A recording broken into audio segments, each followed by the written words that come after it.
LOI berkaitan dengan kontrak untuk membekalkan kenderaan kerajaan telah ditamatkan 3 bulan setelah Muhyiddin Yassin mengambil alih jawatan Perdana Menteri pada Mac 2020. Mereka telah menamatkan perkhidmatan kami dan memberikannya kepada Spangko. Kerajaan bersetuju untuk membelanjakan 700 juta lebih tinggi berbanding dengan bidaan yang dibuat oleh Tan Sri Wizentan. Kerajaan berfikiran bahawa Berjaya dan Nazar tidak cukup bagus dalam perniagaan kereta. Jadi kami telah memfailkan saman undang-undang berhubung perkara ini dan bersedia untuk ke mahkamah mengenainya. Katanya pada sidang akhbar setelah majlis perjanjian penjualan saham di antara Berjaya dengan Nazar Corporation hari ini. Terdahulu, melalui perjanjian tersebut, Berjaya melupuskan kepentingan anak syarikat penuhnya Berjaya Enviro Sdn Bhd kepada Nazar Corporation dengan mempertimbangkan tunai sebanyak 700 juta. Tambahkan lagi, bidaan dilakukan JV tersebut adalah yang paling rendah daripada semua pembida. Ketika itu, Nazar memiliki 51% kepentingan dalam JV dan 49% oleh Berjaya. Penganggaran kepentingan dalam JV ini telah berubah dengan Berjaya kini memegang 40%. Saya berharap agar pihak ini mendapat keputusan memihak kepada kami di ke mahkamah nanti, katanya. So, dalam pada itu, pada tahun 2020, terdedah satu lagi skandal ni, tuan-tuan. Bagaimana Muhyiddin Yassin membatalkan satu LOI yang telah dikeluarkan kepada Berjaya dan juga Nazar Group, satu JV, joint venture group, yang mana akan supply kenderaan kerajaan kepada kerajaan. Kemudian Muhyiddin naik, tak sampai 3 bulan, dia batalkan perjanjian LOI tersebut, dia batalkan dan bagikan kontrak tersebut kepada satu syarikat bernama Spangko. Spangko ni memang terkenal jugalah, siapa yang dalam kerajaan dia tahu Spangko ni apa. Dan kontrak itu 700 juta lebih mahal daripada yang ditawarkan oleh Berjaya dan juga Nazar ni. 700 juta lagi, 700 juta, tuan-tuan, bukan 7 juta. 700 juta lebih mahal daripada yang ditawarkan oleh JV ni. Tuan-tuan boleh agak tak? Bagaimana keputusan ini sebelum PKP, I think yalah, masa nak PKP lah ni. Diberikan kepada dia nak batalkan itu satu hal. Saman tu berlaku, bila dapat atau tidak, itu satu cerita. Tetapi, bagaimana, apa keputusan yang dibuat oleh Muhyiddin Yassin sehingga boleh memberikan satu kontrak 700 juta lebih tinggi daripada yang ditawarkan oleh Nazar dan juga Berjaya. Mungkin kalau dia nak argue Berjaya ni tak ada pengalaman dalam pemotoran, okey lah. Tapi Nazar memegang 51% pegangan saham. Nazar Motors, tuan-tuan tahu kan Nazar Motors kan?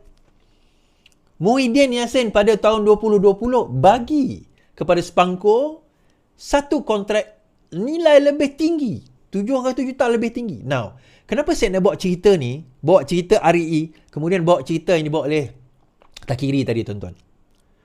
Nak menunjukkan kenapa PAS beria-ia nak bersama dengan Bersatu. Kenapa PAS nak beria-ia nak bersama dengan Muhyiddin Yassin. The end of the day, it's all about money. It's all about berapa banyak kita boleh dapat daripada duit-duit ni, tuan-tuan.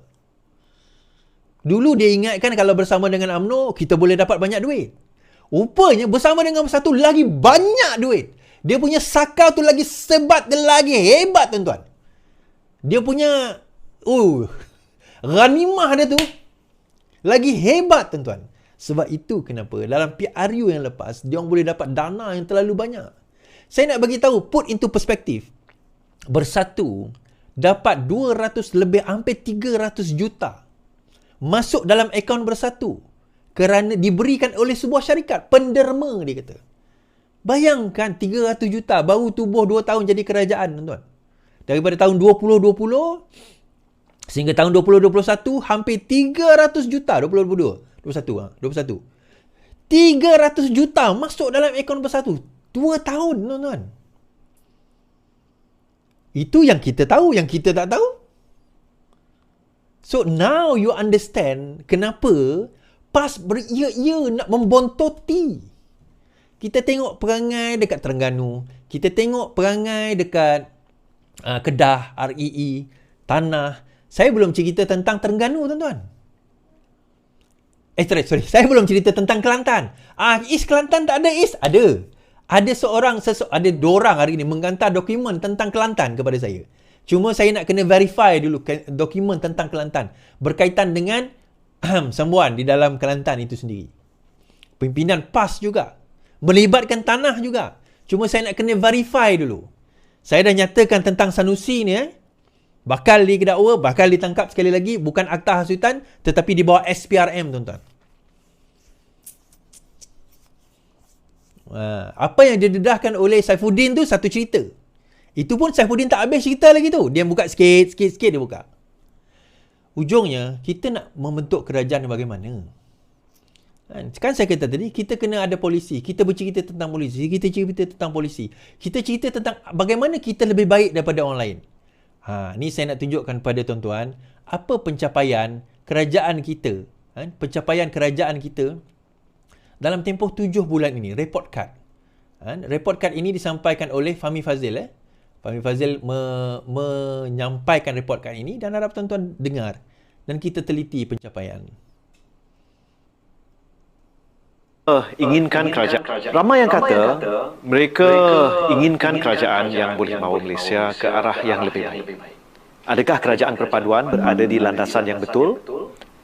Dalam siri kedua, kad laporan kerajaan perpaduan ini, saya ingin paparkan 5 bukti kerajaan perpaduan membawa Malaysia ke arah yang lebih baik. Ekonomi Malaysia mencatat pertumbuhan lebih baik berbanding tahun lepas. Jumlah pelaburan ke Malaysia semakin meningkat berbanding tahun lepas. Kadar inflasi semakin rendah dan mereda berbanding tahun lepas. Tahun ini, kebebasan akhbar mencatatkan kedudukan terbaik dalam sejarah, naik 40 anak tangga berbanding tahun lepas. Prestasi ekonomi, kecekapan kerajaan, kecekapan perniagaan dan infrastruktur yang lebih baik, naik 5 anak tangga berbanding 2022. Terbukti, dalam tempoh hanya 7 bulan, kerajaan perpaduan telah mentadbir negara ini ke arah yang lebih baik. InsyaAllah, 5 pencapaian ini akan memberi manfaat kepada seluruh rakyat Malaysia, khususnya generasi baru pada masa depan. Okey. Nah, kenapa perkara ni penting, tuan-tuan? Kenapa perkara menyentuh persoalan isu ekonomi ni penting? Number one, kita kena faham bahawa kita mewarisi hutang 1.5 trilion.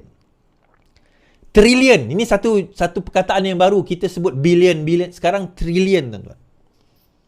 Kita mewarisi struktur ekonomi yang amat lemah. Kita mewarisi hutang-hutang. Kita mewarisi, inilah macam cerita tadi Tan Sri Vincent Tan nak saman. Kita mewarisi kontrak-kontrak yang terpaksa kita batalkan dan buat baru tender baru. Kita terpaksa mewarisi sakau-sakau dalam tempoh 2-3 tahun ini. 33 bulan mereka memerintah. Kita mewarisi perkara ini. Tapi dalam masa 7 bulan, yang penting direction dia betul. Arah dia betul. Ke arah mana kita nak membentuk negara lebih baik ini lebih betul. The end of the day, saya nak tanya tuan-tuan. The end of the day, tuan-tuan ni, dalam ekonomi, dalam politik, kita nak cakap tentang apa? Kita nak cakap tentang perut kita. Tentang makanan kita, pendapatan kita. Itu yang kita nak cakapkan. So, kalau kita nak bercakap tentang perut kita, pendapatan kita, the only reasonable way kita nak bercakap ekonomi yang lebih baik, kita kena letak orang yang boleh membawa ekonomi yang lebih baik. Bukannya ada dapat tanah, dia transfer ke anak dia dulu, kat bini dia dulu. Bukannya dapat REE, dia dulu sakau. Lepas tu tak mengaku. Kan? Contoh, saya tak mentuduh siapa-siapa. Tengoklah nanti bukti-bukti yang dibawakan oleh mahkamah. Tak cukup kita bercakap kita ni parti Islam, kita ni parti Islam. Islam itu bukan sekadar pada namanya. Pakatan Harapan tak pernah mengaku mereka parti Islam, tuan-tuan. Tetapi daripada segi perbuatan, daripada segi cara, daripada segi pentadbiran, ketelusan, keikhlasan, saya percaya Pakatan Harapan, kerajaan perpaduan ini lebih Islamik daripada kerajaan PAS itu sendiri. Itu argument saya. Sekian saja daripada saya, tuan-tuan. InsyaAllah kita jumpa lagi. Selamat malam. Terima kasih. Ramai yang menonton kita malam ni. Lebih kurang 13, 14, 15 ribu yang menonton kita. Terima kasih 15 ribu menonton di YouTube, Facebook dan juga di TikTok serta Twitter. Selamat sejahtera. Selamat malam.